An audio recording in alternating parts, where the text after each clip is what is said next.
ഈ കുറച്ച് മുമ്പ് പുറത്തിറങ്ങിയൊരു ബുക്കാണ് ലാരി ഗോട്ട്ലെബ്. ലാരി ഗോട്ട്ലെബ് എന്നാണ് അവളുടെ പേര്. പേരിൻ്റെ പ്രൊണൗൺസിയേഷൻ ലാരി ഗോട്ട്ലെബ്. മാരി ഹിം എന്നാണ് പുസ്തകത്തിൻ്റെ പേര്. അതായത് അവരൊരു ഫെമിനിസ്റ്റ് ആയിരുന്നു. അവർ സിംഗിളാണ്. അതായത് അവർ പറയുന്നത് നമ്മളൊക്കെ ഫെമിനിസ്റ്റം പഠിപ്പിച്ചത് നിങ്ങൾ എന്തിന് കല്യാണം കഴിക്കണം, നിങ്ങൾ 20കളും 30കളും ഒക്കെ പല ഡേറ്റിങ്ങിന് വേണ്ടി പല ആളുകളുമായിട്ടുള്ള എക്സ്പീരിയൻസിന് വേണ്ടി നിങ്ങൾ ചിലവഴിക്കുക, നിങ്ങൾക്ക് എന്തിനും കുട്ടികളുണ്ടാവണം, നിങ്ങളെ കരിയർ നിങ്ങൾ നോക്ക്. ഇതൊക്കെ പറഞ്ഞിട്ട് അവർക്ക് 40 വയസ്സായപ്പോൾ ഷീ ഫീൽ ഒരു ലോൺലിനെസ് ഫീൽ ചെയ്തിട്ട് അവർ പിന്നെ ഒരു ഹസ്ബൻഡിനെ തിരഞ്ഞിറങ്ങുകയാണ്.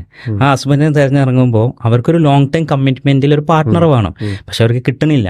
കാരണം ലേറ്റ് 40s നോക്കുമ്പോൾ അവർ അപ്രോച്ച് ചെയ്യുന്ന പുരുഷന്മാർക്കെല്ലാം വേണ്ടത് യങ് ആയിട്ടുള്ള ആളുകളാണ്. സ്വാഭാവികമായിട്ടും പുരുഷന്മാർക്ക് കൂടുതലും വേണ്ടത് പോലെ യങ് ആയിട്ടുള്ള സ്ത്രീകളാണ്. അപ്പോൾ അതിൻ്റെ ഒരു സ്ട്രഗിള് പിന്നെ ഈ സ്ത്രീ ഒരു പുസ്തകമായിട്ട് എഴുതിയിട്ടുണ്ട്, മാരി ഹിം എന്ന് പറഞ്ഞിട്ട്.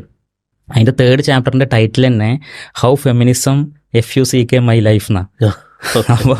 അപ്പോൾ പിന്നെ ആ രൂപത്തിലുണ്ട്. അപ്പോൾ എന്നിട്ട് അതിൽ അവർ ഒരുപാട് പേര് ഇൻ്റർവ്യൂ ചെയ്യുന്നുണ്ട്. ലേറ്റ് 40s സിംഗിൾസ് അവരനുഭവിക്കുന്ന പ്രശ്നങ്ങൾ, അവർക്ക് ഒരു ഹസ്ബൻഡിനെ ഒരു ലോങ് ടേം കമ്മിറ്റ്മെൻറ്റിൽ ഒരാളെ നോക്കിയിട്ട് കിട്ടാത്തതിൻ്റെ പ്രശ്നങ്ങൾ, ഇതൊക്കെ അവരതിൽ ഒരുപാട് വിവരിക്കുന്നുണ്ട്.